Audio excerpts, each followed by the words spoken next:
Hello everyone, my name is Blackgg, and today I will be recapping all of Season 1 of Jujutsu Kaisen. If this video does well, then I'm planning on doing further seasons, as well as me also enjoying the series. I will not have any footage simply because of me not wanting to risk copyright, but also how this show works is if the best way I could describe it is like a highlight reel of the characters' lives. So like it's cutting out most of the small parts that don't really matter and just giving you the big parts in every single episode. And each one of these episodes are around 25 minutes each, so I hope you enjoy. Simply because of how popular this show is, as well as the abundance of characters, I don't think I should mention every single character and their names and abilities, because of how tedious it would be. But for those who still don't know, I will give a brief description of the characters when they appear on the show. We wake up with Yuji Itadori talking with Satoru Gojo about why he is there and why he is in a small dark room bound to a chair. Yuji Itadori is a unusually strong child gifted with high amounts of strength and unrealized potential. And Satoru Gojo can be described as a character who was born with everything, like potential talent, growth for everything, but he still had to work for what he wanted. Basically like a Nepo baby, but, you know, if they kind of worked hard. And then it cuts to the past where Yuji Itadori is planning on meeting his grandfather, who is currently sick and at a hospital because, you know, he is old and might die soon. Later on in nighttime, we meet a character named Fushiguro, who is a character that can be best described as having a extremely high amount of potential talent, yet most of this talent never truly being realized simply due to his apathy towards anything in his life. And then we go to Yuji Itadori's school, where we see that he has joined a occult club with two of his friends, and they're basically just playing with the Japanese equivalent of a Ouija board and just having fun until one of the teachers comes in and says that they need him to participate in something. He doesn't want to do it, but he says that they'll leave him alone if he does, so he agrees to it. While this is happening, Fushiguro is walking into Yuji's school, and he's wearing, you know, typical student clothing, and he sees a cursed spirit. And for those who don't know what they are supernatural, invisible creatures born from the accumulation of negative emotions, such as fear, hatred, and sadness that, you know, humans create, and they're mostly just there to kill humans, and only sorcerers, like Jujutsu sorcerers, can see them. Basically people who can wield cursed energy, and I will explain that as well. Cursed energy is simply emotional energy that you can use and manipulate to do a lot of tasks such as combat or traversal things. I'm sorry that, like, I'm not too deep into the Jujutsu Kaisen fandom, so I don't really understand all of this, but this is the best I can explain it to you. Anyway, Fushiguro is looking for a special grade curse item, and like, I don't want to really go into how grades work right now, but I'll just tell you that special grade is a really high ranking thing, and that's really important, and I will explain how grades work later. Yuji is in a shot put game, where if you don't know what that is, just imagine you have big heavy metal ball and you throw that around, and the Japanese world record is 18 meters and 85 centimeters. And Yuji Itadori easily defeats this by going to 23 meters and 12 centimeters. And mind you, he didn't even try at this. Fushiguro sees this and he's like, okay, actually impressive. Fushiguro is looking for this special great cursed item where he detects it on Yuji and he tries to talk to him, but like he runs away, and he also is apparently really good at running 50 meters in less than 3 seconds. So another thing that's impressive about him. Anyway, at the hospital, Yuji's granddad is trying to tell him something about his parents, but he just says that he doesn't really care. And before he dies, he tells him that he is strong enough to save others, and as far as he can go, if he can try to save them, and he should try and save them. And this will come back to, come back in Yuji's memory real soon. Anyway, when Yuji's granddad dies, he is still in mourning, but like he isn't as sad as about his death as he is about the fact that he's gonna be lonely again.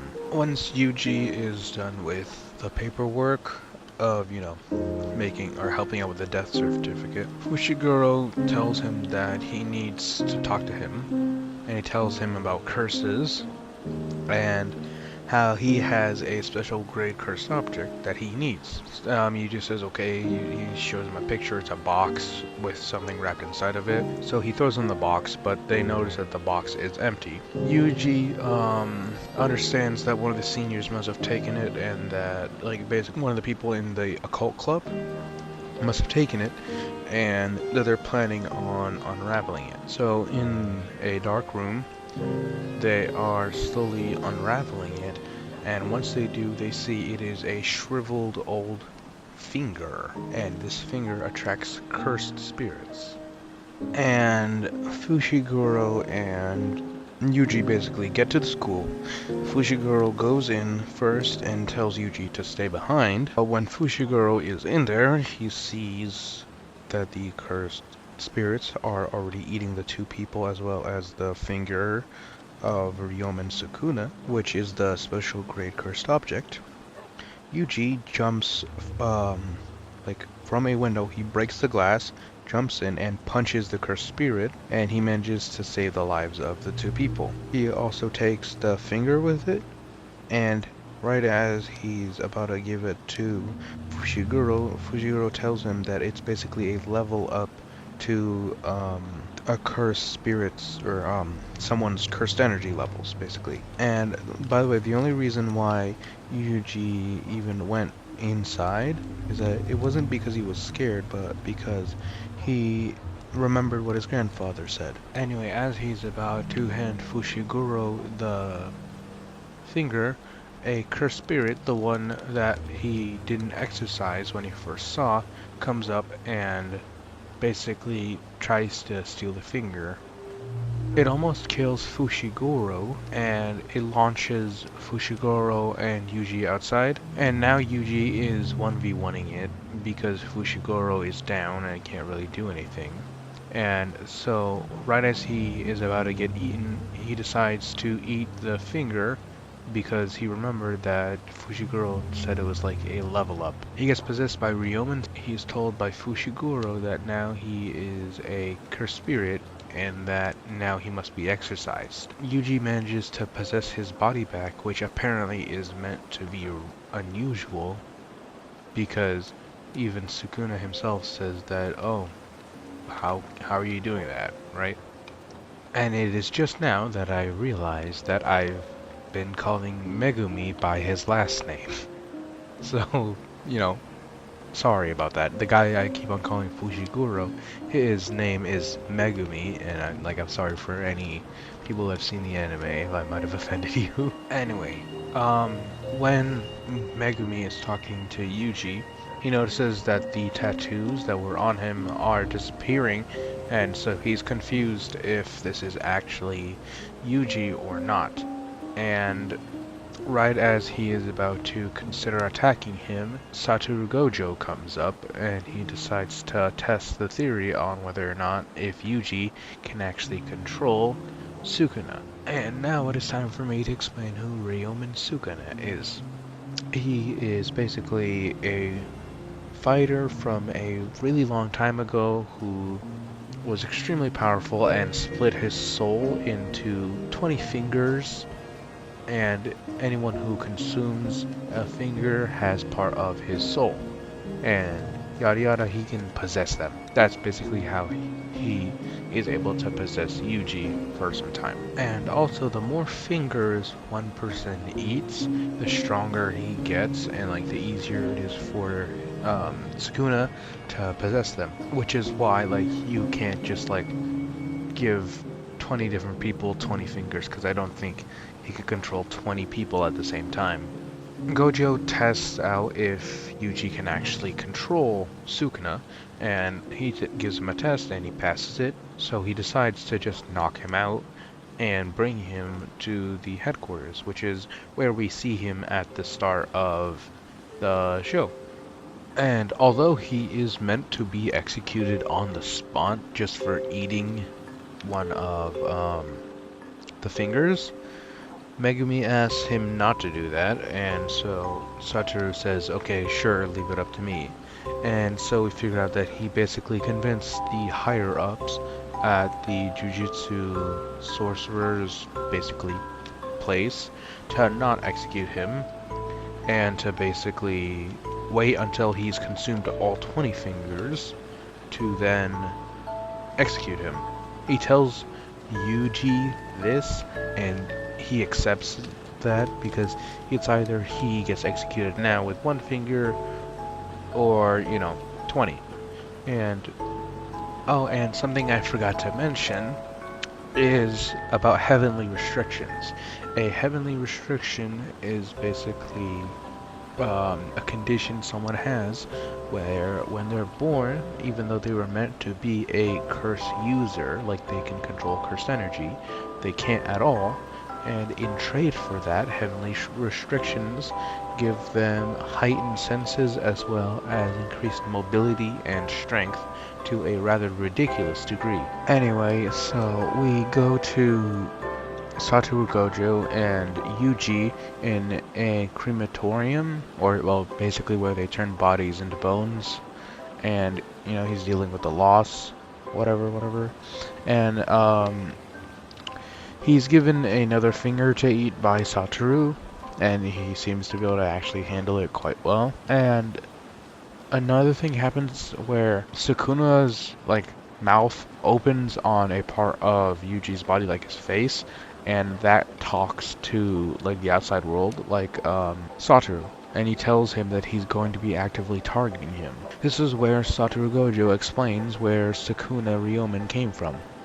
Also, while they're walking, they go to a basically private school where, Jujutsu High is, and this is basically a school for Jujutsu sorcerers. And Yuji is going to have an interview with the principal later, and if he gets denied this, if he doesn't get in, then he's automatically going to be set for execution. And we get introduced to Principal Yaga, which is the person who was the former teacher to Satoru. And he basically just talks to Yuji, saying, why he has to do XYZ and how he can't have any regrets or whatever as soon as he's gonna die, because if he does, then he'll become a curse. Because people who can use cursed energy, if they have any regrets, then they will become curses as soon as they die.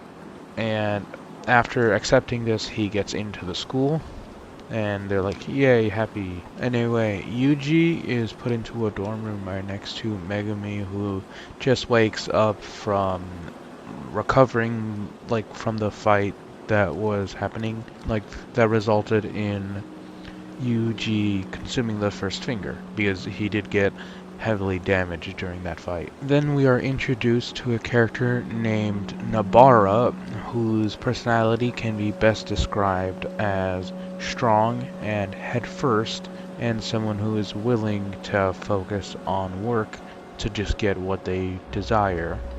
She is someone who is from the countryside of Japan, and she was transferred over to Tokyo, which is currently where the others are. Anyway, Satoru Gojo takes all of them into a building, and Megumi is told to just wait outside, and Satoru is waiting outside with him. And the other two are basically just told to go in there to basically try and exercise the curses that are within this building.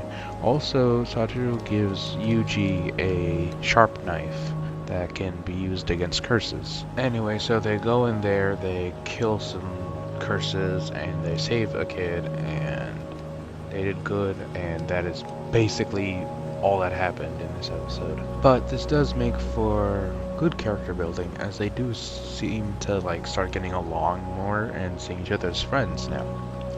Anyway, we cut to a detention center where a giant embryo is growing, and that is basically where the trio is gonna have to be next. Anyway, at that detention center, that is, today is tomorrow, and Mr. Ichichi, who works for the, like sorcerer group school or whatever, he works with the higher ups, but they're not Jujutsu sorcerers, like they don't know how to actually do all the cool stuff and they can't do it.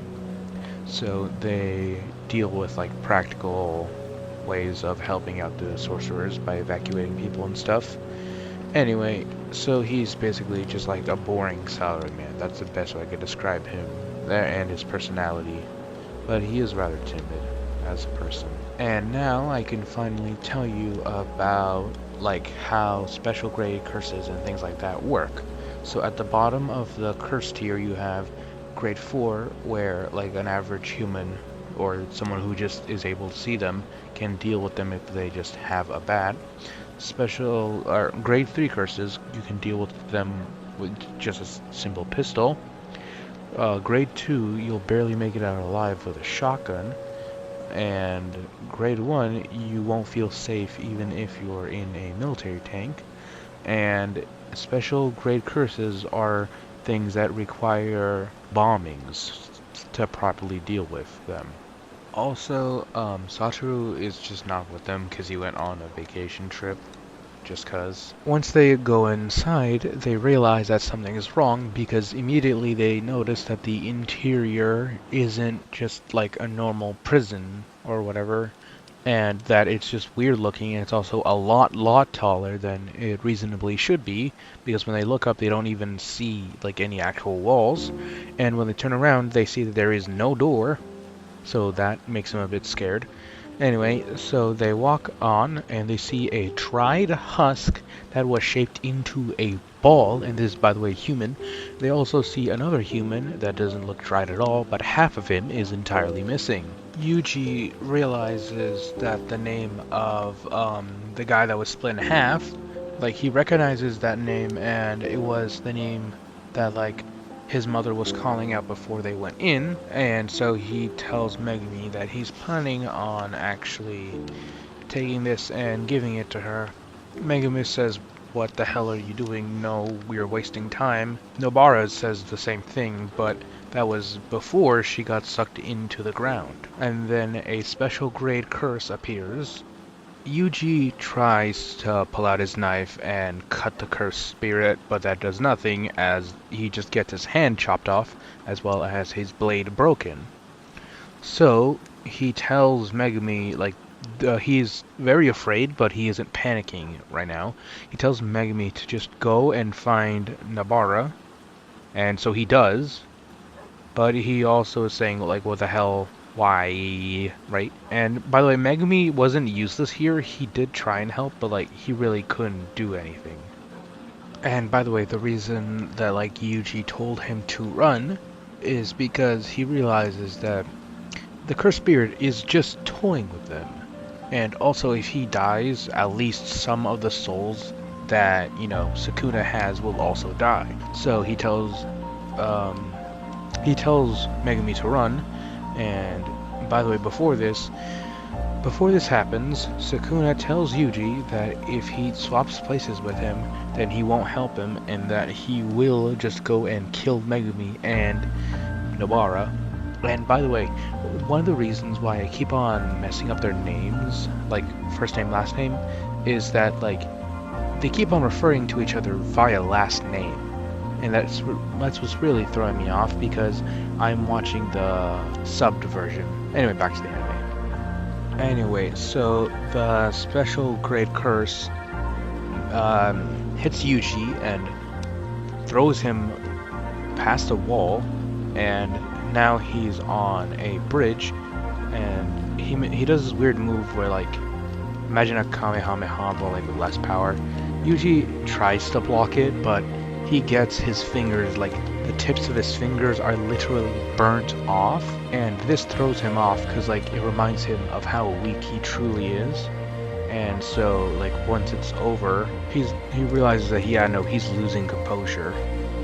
We cut to Megumi saving Nobara from some cursed spirits, and then we go back to Yuji, who is just like he's crying, but he isn't going insane yet. Without knowing it, he uses cursed energy for the first time, and while he throws a punch, he decides to swap with Sukuna. When this happens, Sukuna just is like, okay, hold on, let me think.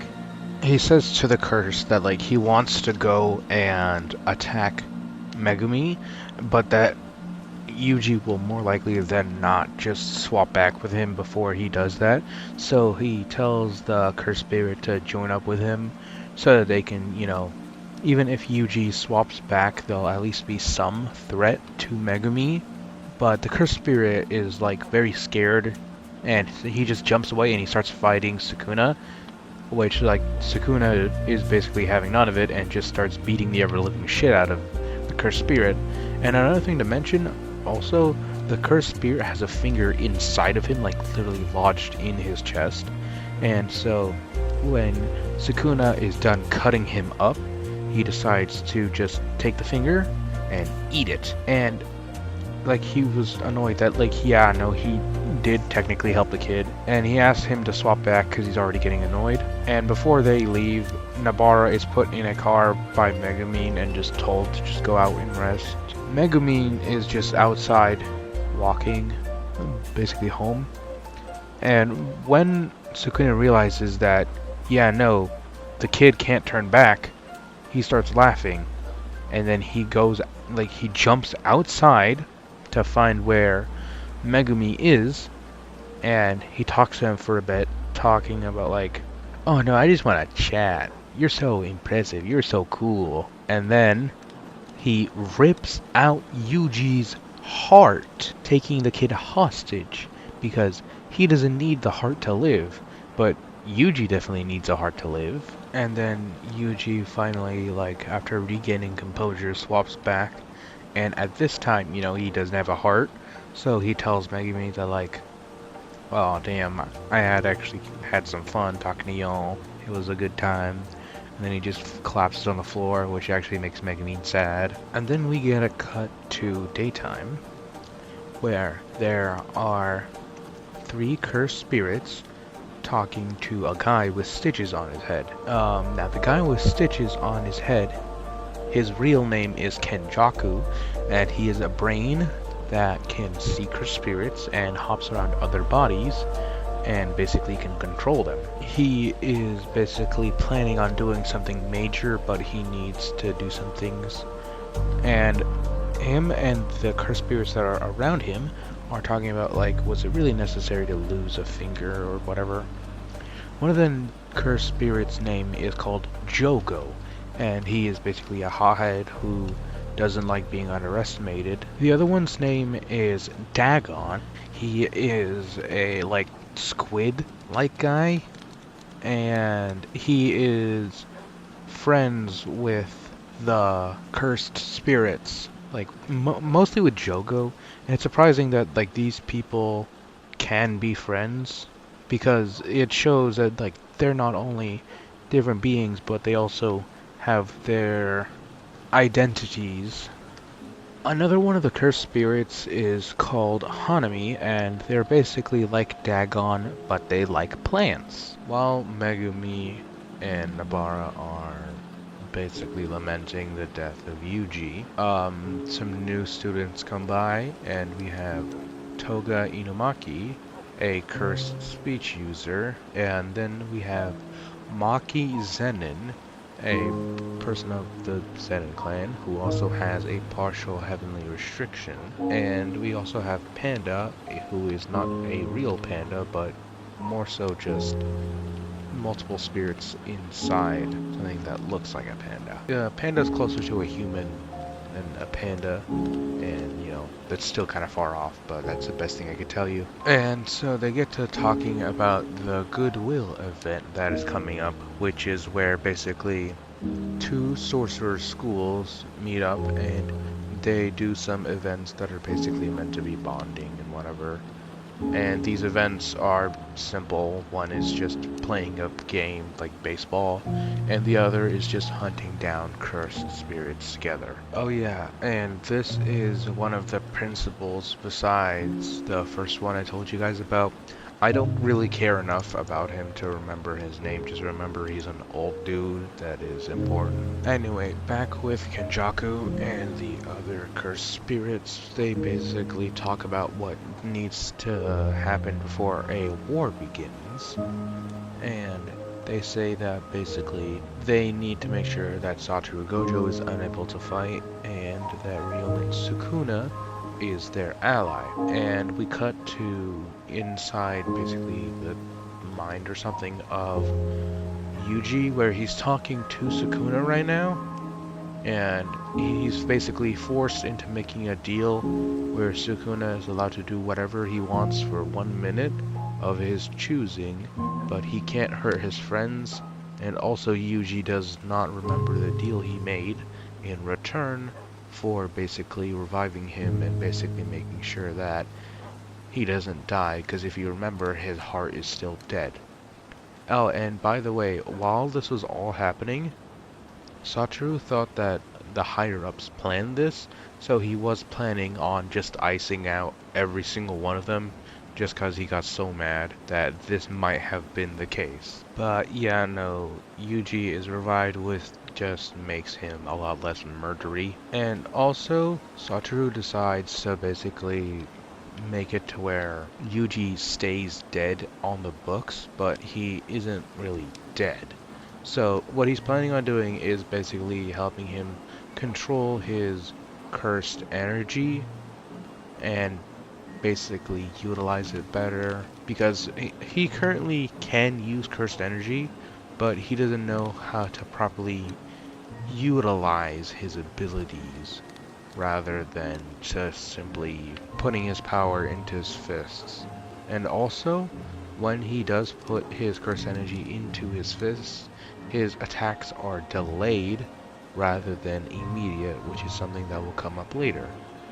Anyway, while Satoru Gojo is driving in a car, he tells the person driving him to stop, and he tells them to drive off, and then Jogo comes out of nowhere and basically starts fighting him. Satoru is, beating the shit out of him, and he also goes back home real quick and then just brings Yuji here, and this is basically to teach him what a domain expansion is. So a domain expansion is basically a move where you create your own domain with cursed energy and sorcery.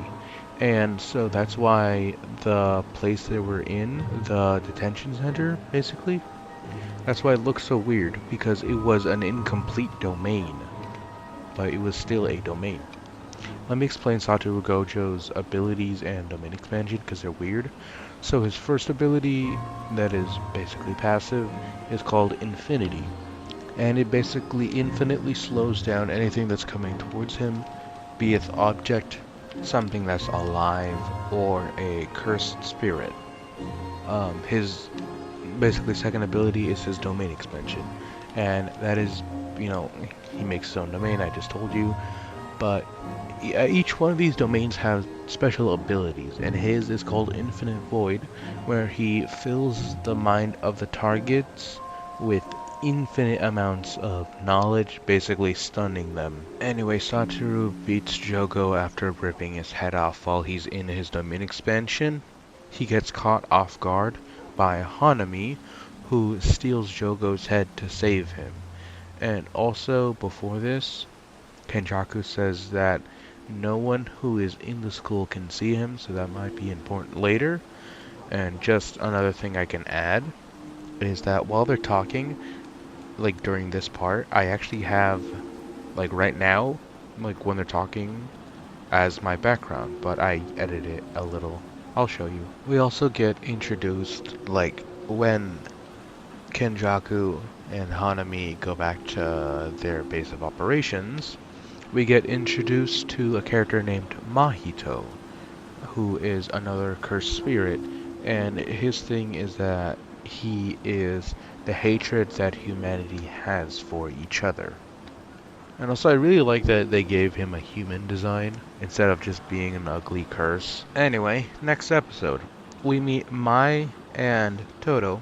Mai can be best described as someone who doesn't want to be here and is just forced to suffer just cause she doesn't want to do anything. Toto can be described as someone who is eccentric but also a very joyous person who does take things a bit too far, but he is relatively joyous in what he does, and he doesn't really care much for the emotions of others. Except for people who he considers his friends or just his idol, which I'll show you an extra picture here.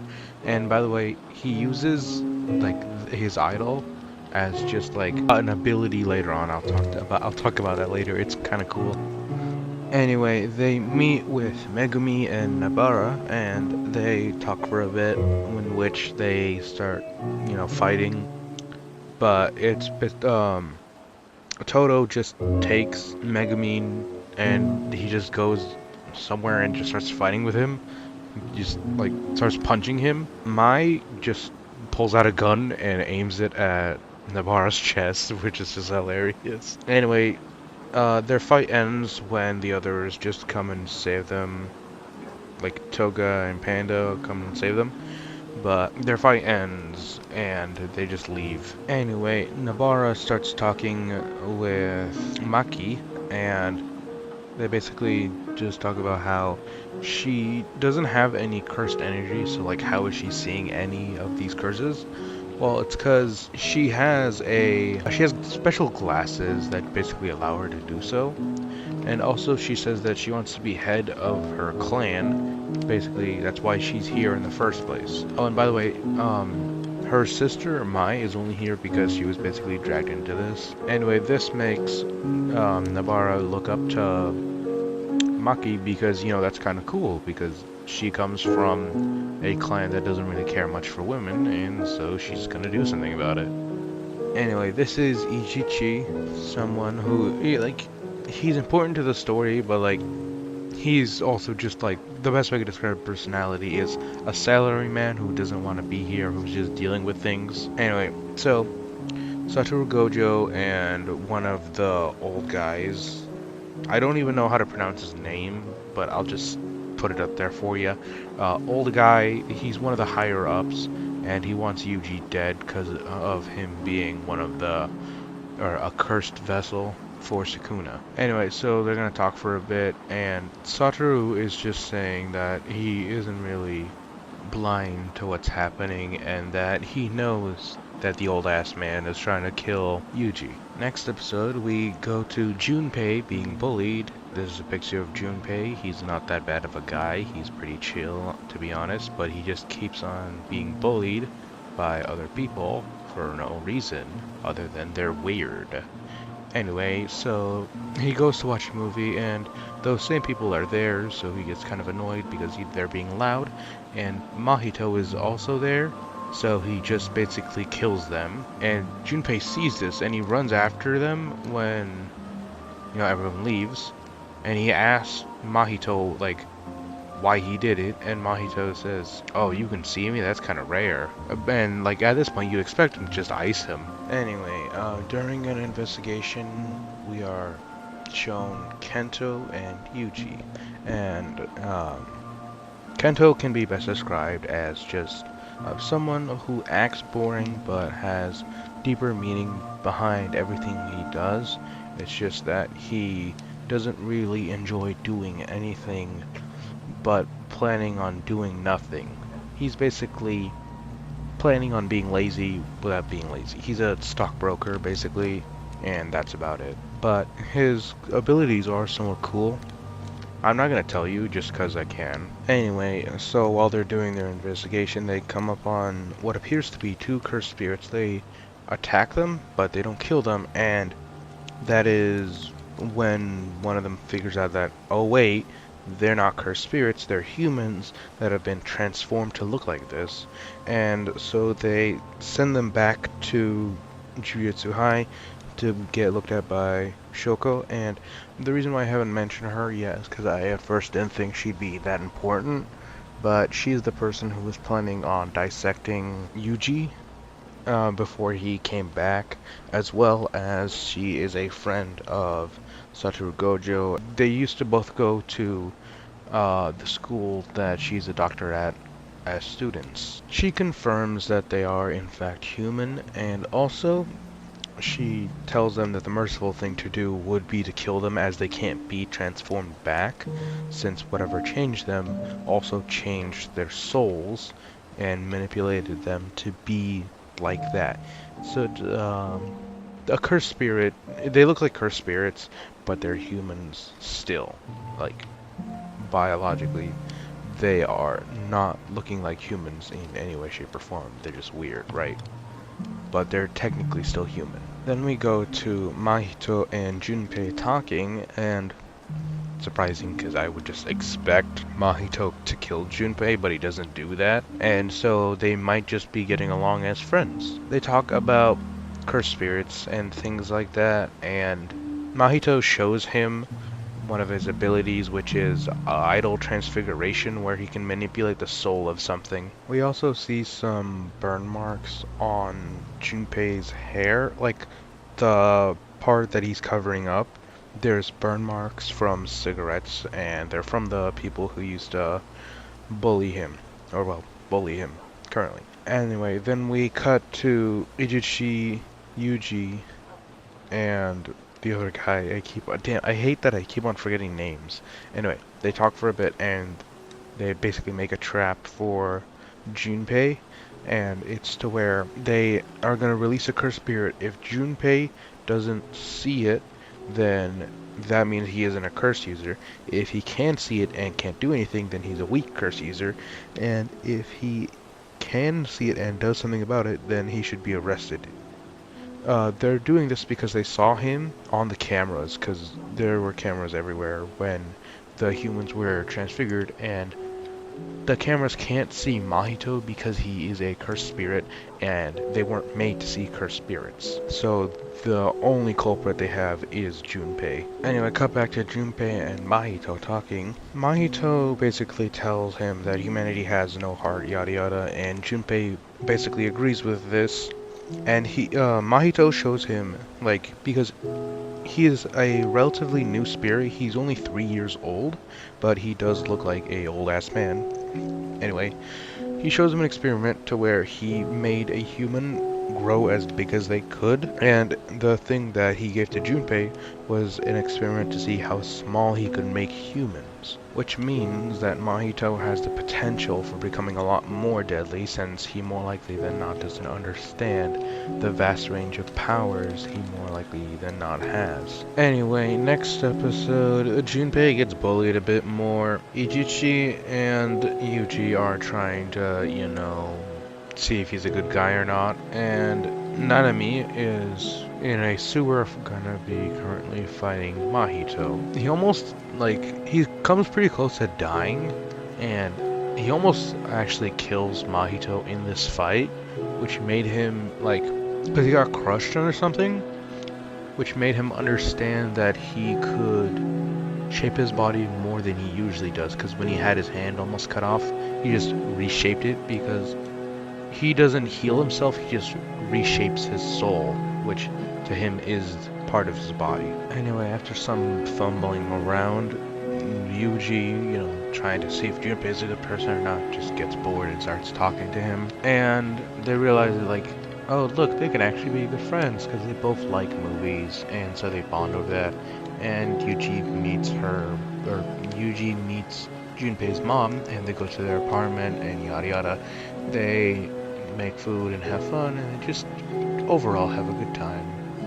This is like the first time in Junpei's life that he actually smiles. And while they're there, they say, like, before Yuji leaves, because he gets called, he gets asked the question if he wants to kill, and he says that he would prefer not to kill at all, and that he would definitely strive not to just kill, but he will if he needs to. And later on that night, after Yuji left, one of Sukuna's cursed fingers is left on the table where Junpei's mom is, and cursed spirits come and kill Junpei's mom. And so, you know, being pretty confused, he asks Mahito about this, and this is really weird because, like, I don't want to show the full scene, but, like, you just look at this picture. Anyway, Mahito reveals that, like, there's people who put things like this in other people's homes, and they get paid a lot of money. So he asks him if he knows if there's anyone that's, like, rich and free, like, not really caring much about other people in his school. And he realizes that, yeah, no, there is someone. And so he pulls up to school wearing mostly black, and there's a veil put on the home, like, the school, so then no one can see what's happening. And by the way, this happens a lot, just so communications can't get out and other people, like normal people, don't see what's going on. And while this is happening, Junpei just is about to kill a lot of people, and it's revealed that he has a shishigami, and it is a jellyfish. Like, it's this weird jellyfish thing. And by the way, apparently Yuji can't get poisoned at all, because even though, like, when Yuji gets hit, he doesn't suffer any ill effects, just basic physical damage. And so Yuji and Junpei are fighting for a while, and that's when Mahito shows up, and Junpei tries to say, like, oh look, this is Mahito, he's a good guy. Yuji says no, nuh-uh, he's a bad guy, and then, you know, Mahito just transforms him into something that isn't human, and that makes Yuji so damn mad that he asks Sukuna for help. Sukuna says no, and, like, this genuinely angers Yuji to the point where he just starts beating the ever-living hell out of, or trying to beat the ever-living hell out of Mahito. Anyway, Mahito and Yuji keep on fighting, but when Mahito tries to use Idol Transfiguration on Yuji, it doesn't work because Sukuna is also part of Yuji's soul because he ate his finger. And Sukuna says, don't do that again or I kill you. And he's like, okay, fine. And then Nanami comes up and joins the fight. He's almost killed when Mahito learns how to use a domain expansion, and Yuji manages to basically break into his domain because it wasn't an open domain. Okay, let me explain like how these domains are gonna work, okay? So just imagine like a glass ball, right? A regular domain expansion is like a glass ball. Yuji basically had to break the glass and go in for that to happen, while there's another type of domain expansion called an open domain, and it's to where people that are outside can see what's happening inside. And I don't know for sure, but I'm pretty sure they can also walk into your domain. Anyway, so Yuji does this, and Sukuna is like, okay, you touched my soul again, and then he just cuts him up, and that makes Mahito run away. And Nanami says that he would have died if it wasn't for Yuji saving his life. Anyway, next episode, we see the bad guys, basically just Mahito, Kenjaku, and Jogo, talking about what they should do. And they say that they're planning on reviving Rim and Sukuna, but they also are going to need the 6 fingers that are in Jujutsu High. So they're more likely than not just gonna plan an attack to then go and steal all of their fingers. Anyway, it's time for the Goodwill event to happen soon, so Satoru Gojo decides to reveal to their team that Yuji is in fact alive. they're basically somewhat happy about this. And so they're like, okay, now what? Because they have an extra person that they need to plan with. And it cuts to basically the other team being told by the old man that's in higher up, that I still don't want to pronounce his name, that they have his full permission, as well as he will reward them for trying to kill Yuji Itadori. So like I said before, there's going to be 2 games of the Goodwill event. 2 cursed spirits are going to be released, and they're going to be going to try and kill, they're going to try and kill the cursed spirits. And the second game is just them playing baseball. Now this of course happens, and yada yada. They try and kill Yuji, they fail because Yuji becomes best friends with Todo out of nowhere. And like I said, Todo is very eccentric, so he even scares his own team because he is extremely powerful. And he does basically whatever the hell he feels like it. Anyway, while all this is happening, the attack happens, and they discover, the higher-ups discover that there might be a mole in their organization. So they think one of the students might be a mole, and yeah, that's true, because there actually is a mole. And also, while this happens, Mekamaru and Panda are fighting, and ultimately Panda wins, but he manages to be nice to Mekamaru. And if you don't know who Mekamaru is, here's a picture of him. And also, the best way to describe his character is someone who has suffered through a lot just because he was unlucky. He was born with a weird heavenly restriction to where he gained powers he was allowed to control puppets from long distances, but his skin was so fragile that not even moonlight could touch it without burning him, and his skin it was just really, really weak. So yeah, no, he was forced to stay inside and do nothing fun. Also, another thing that happens is that Todo teaches Yuji how to properly utilize his cursed energy, because when he was punching him, he realized that the hits that come from his cursed energy and the hits that come from his fist were not synchronized.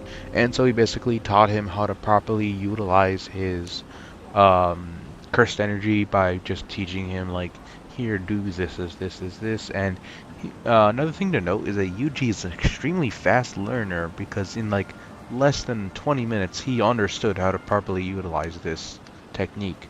And even Satoru Gojo said it himself, that he learns very quickly from, when he was forced to watch over a metric ass ton of movies. Anyway, so one of the higher-ups, the old-ass man, is basically trying to still get Yuji killed, and he basically shows off a tamed cursed spirit to one of the people in the other class and tells him that if he can get a mix of Yuji's blood and howl a whistle, then basically the cursed spirit will go and kill. The cursed spirit will then go hunt and kill Yuji. And we actually see this cursed spirit walking around when it sees Toge, the cursed speech user, who I probably may or may not have forgotten to tell you about. Anyway, the cursed spirit gets his head ripped off by Hanami, and anyway, Hanami makes this large tree wood vines, and it basically moves Toge to Megumi and another one of the students. Important, but not really. Anyway, so they're gonna be fighting for a bit, but right now they're just running. And another character comes in. He's not really that important, so I'll just call him Butcher. He really wants to kill Gojo, and he puts up a veil around the school. It's close to the ones I've told you about, but this one's modified to not allow Satoru Gojo himself to come in. Anyway, so the old man and Urahime go through the barrier, and I haven't really mentioned who those two were, but basically, who Urahime is. She is basically one of Gojo's friends who used to also be a student. She has trained some of her students, and also her students are the ones currently fighting Satoru's students. And Also, Hanami and the others are now fighting, and when Megumi tries to call Gojo for backup, Hanami basically destroys the phone. Anyway, while they're fighting, Maki manages to join them, and they realize that the wooden parts that are like where Hanami's eyes should be, there's like wood there, and they realize that that is a part they can easily cut, but they can't cut her skin, so they think that that might be a weak spot. Also, we learn that apparently Megumi is able to basically grab and throw away weapons really easily because he has basically a weapon vault that's worth around 500 million yen, and apparently might be owned by Maki, I don't know, but basically he uses this to quickly swap out Maki's broken weapons. Anyway, during this fight, the other two get injured a lot, and so they have to stop fighting. Maki and Megumi are basically thrown to a river, and Hanami joins in trying to basically kill them. Hanami throws cursed spores at, or cursed buds at Megumi, and they grow inside of him, and I was gonna say, why didn't he just rip him out, but I feel like they grow so fast that they may have tethered to his organs, so that might have killed him. And they, by the way, they feed off cursed energy, so he had to immediately dispel his cursed techniques. Maki was basically just beaten, but Hanami did remark that she is rather powerful and fast. Anyway, Yuji and Todo and Panda show up, and Panda just carries Maki and Megumi away because they're basically gonna die. Yuji also learns what a black flash is, and it's basically a hit that you can do that does 2.5 times the power of a normal hit, but has a very a small time window to actually hit, and Todo basically is teaching him how to properly use this. And so Yuji uses this on Hanami, and this rips off one of her arms, which then she does promptly grow back, but like that's still impressive since Megumi wasn't able to even cut through Hanami's foot with a knife. Anyway, so Todo and Yuji bond over fighting Hanami, and Urahime manages to basically dispel the barrier blocking out Gojo. And this is where Gojo shows how scary he can be, because like he immediately, when he's like 100 feet in the air, he sees Yuji, he sees Todo, and he sees the cursed spirit Hanami, and he assesses that they don't need him real quick. So then he goes down to the old man fighting the butcher, and the old man tells him, don't kill him, and so he obliges by only horrifically disfiguring all of his limbs. And I mean in the most horrific way, just so they could get some information out of him later. And right after that, he uses hollow purple to blast a wall, or like basically destroy Hanami, and he almost actually like one-shots Hanami, because the second she realized that Satoru was there, she tried to withdraw, but only like 2 seconds later did a large hollow purple ball come at her, and if she didn't try to escape at that very moment, she may as well have just been dead. Anyway, the mission was technically a success since Mahito managed to grab 2 fingers from the school, and he also says something about death paintings and some other things that have cursed energy or whatever. I don't really understand it that well, which is why I'm not going to tell you anything about it. Anyway, later on everyone's happy because no one died, and they have their nice and peaceful baseball match. And then after the Goodwill event, their disappearances start happening to where it's related to people being close to automatic doors before they die. And we also see Mahito basically creating new cursed spirits by using cursed relics, basically akin to what Yuji ate when he ate one of Sukuna's fingers, except Mahito's force feeding ones that like fully transform people, and so it makes this weird guy who Yuji and Megumi and Nabara are gonna fight later on. Anyway, so while the 3 are under the bridge and they're walking, they get trapped into a tunnel, and that is where we see the guy who got fed the cursed relic just being there, and he's gonna fight them.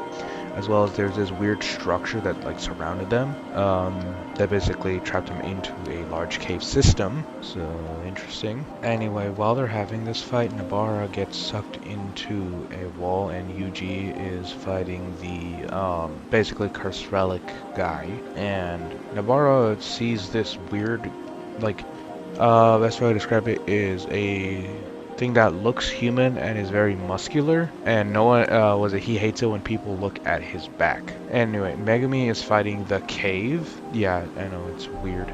Anyway, until once he's almost finished destroying all of the things that are surrounding him, a cursed spirit appears, and it's the same special grade that people thought killed Yuji. Like, in the early episode, it's the same one, except this one is a lot stronger, and it almost manages to nearly kill Megumi, but when he used his imperfect domain expansion, managed to get, like, he manages to take it down right as he was about to die.